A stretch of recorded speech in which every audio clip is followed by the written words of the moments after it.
ఫలితాల ప్రకారం చూసుకుంటే కొంతమంది 0 అంటున్నారు, 1 అంటున్నారు ఆ 17 స్థానాల్లో. అంటే కాంగ్రెస్ పార్టీ అధికారంలో ఉందనా, లేదంటే ముందుగా అసెంబ్లీ ఎన్నికలు జరిగిపోవడం కూడా ఆ ప్రభావం ఏమన్నా పార్లమెంటు ఎన్నికల మీద ఉన్నాయా? కేసీఆర్ ఒకప్పుడు వ్యూహం ఇప్పుడు ఫెయిల్ అవుతుంది. 2018వ సంవత్సరంలో ముందస్తు ఎన్నికలకు వెళ్ళాడు ఆయన. అవును. ఎందుకు? పార్లమెంట్ ఎన్నికల ఇంపాక్ట్ తన మీద పడుతుందని. ఆ ఇంపాక్ట్ అసెంబ్లీకి కలిసి వచ్చింది, పార్లమెంట్ కి దెబ్బేసింది. ఇప్పుడు అదే పరిస్థితి ఉంటుంది. రివర్స్ అంటే ఇప్పుడు అంటే ఒకటి కంప్లీట్ గా అసలు పార్టీ మీద గ్రిప్ పోయింది. ఇప్పుడు బేసిక్ సమస్య ఏమైపోయిందంటే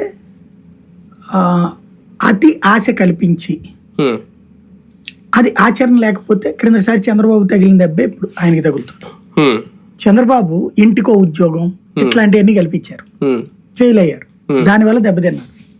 ఇది సంపూర్ణ రుణమాఫీ ఇట్లాంటి. అట్లా కేసీఆర్ ని అతిపెద్ద దెబ్బ కొట్టిన దళిత బంధు. ఆయన రాజశేఖర రెడ్డిని గుణపాఠంగా తీసుకోవాలి. రాజశేఖర రెడ్డి హయాంలో ఇళ్ళు ఇచ్చారు. ఒక ఊళ్ళో 1000 మంది ఇళ్ళు కావాల్సిన వాళ్ళు ఉంటే 5గురికి ఇచ్చేవాళ్ళు. ఈ 5గురు కాంగ్రెస్ పార్టీ కార్యకర్తలు అయి ఉండేవాళ్ళు. దాంతో పేదలకి ఇల్లు అనేది పథకం కాంగ్రెస్ పేదలకి ఇల్లు అనే స్టేజ్కి వెళ్ళింది. కాంగ్రెస్ పార్టీలో ఉన్న ధనవంతులకే వచ్చినాయి. దాని ఇంపాక్ట్ 2009లో ఆయన దెబ్బతినడానికి కారణమైంది. కాకపోతే చిరంజీవి పుణ్యమాని గెలిచారు ఆయన. అట్లాగే ఇప్పుడు రైతు బంధు ఉందనుకోండి, అంటే మీకు ఇది ఎట్లా ఉంటుందంటే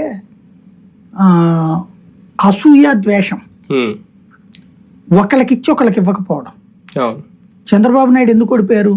జన్మభూమి కమిటీ తెలుగుదేశం వాడికి ఇచ్చింది, తెలుగుదేశం కార్యకర్తకి ఇచ్చింది, మిగతా పార్టీ వాడికి ఇవ్వాల, దానివల్ల ఓడిపోయారు.